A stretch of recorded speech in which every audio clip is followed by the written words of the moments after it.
Good morning and welcome to day 35 of Girl Wash Your Hands. So I'm here in the office. It's Monday, April 27th, and we are getting closer to the stay-at-home guideline, our stay-at-home order being lifted, and we are going to have a new set of guidelines, and they will be coming out this week. And so I find it exciting because I'm looking to, well, we're in this still holding pattern. We don't know for sure how it's going to look, but for me, I wanted to highlight a couple of things that are coming to me.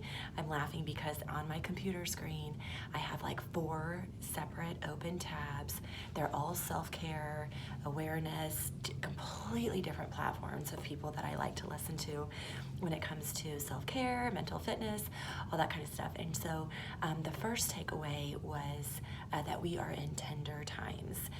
Meaning not that we're supposed to walk around on eggshells with each other, but that we are in tender times of having tender loving care with ourselves, tender loving care with others. And so that being even the things that are coming up for us, with me, for instance, lots of creativity.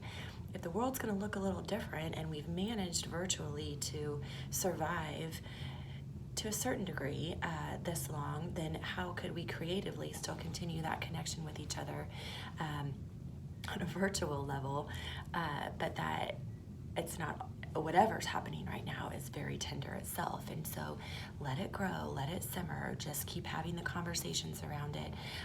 Don't be planning a big old grand opening party anytime soon, but just to keep being tender with whatever thoughts are coming up in maybe that realm for you. The other word is something that I learned several months ago. It was at a conference, and it was a mini breakout session, and we learned a new word, or maybe it was a makeup word. I don't care, it's a brilliant word.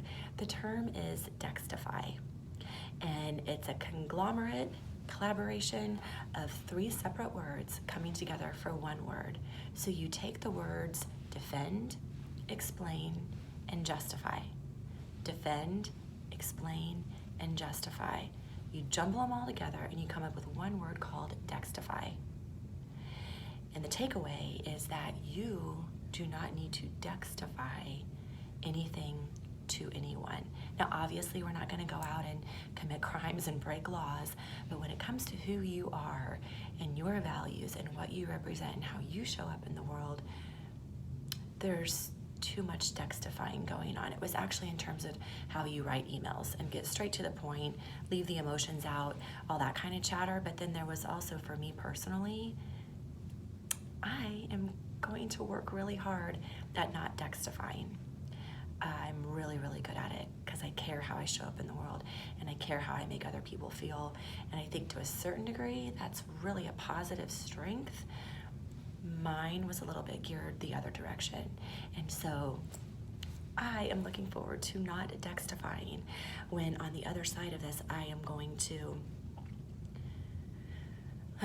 no, I can't say I'm going to look forward. I'm still very much operating in an anxiety about the fact that I had way too many yeses on my plate, and how many of them were really driving me towards the vision that I want to create for my life. So I will be saying no to some things that I had previously said yes to.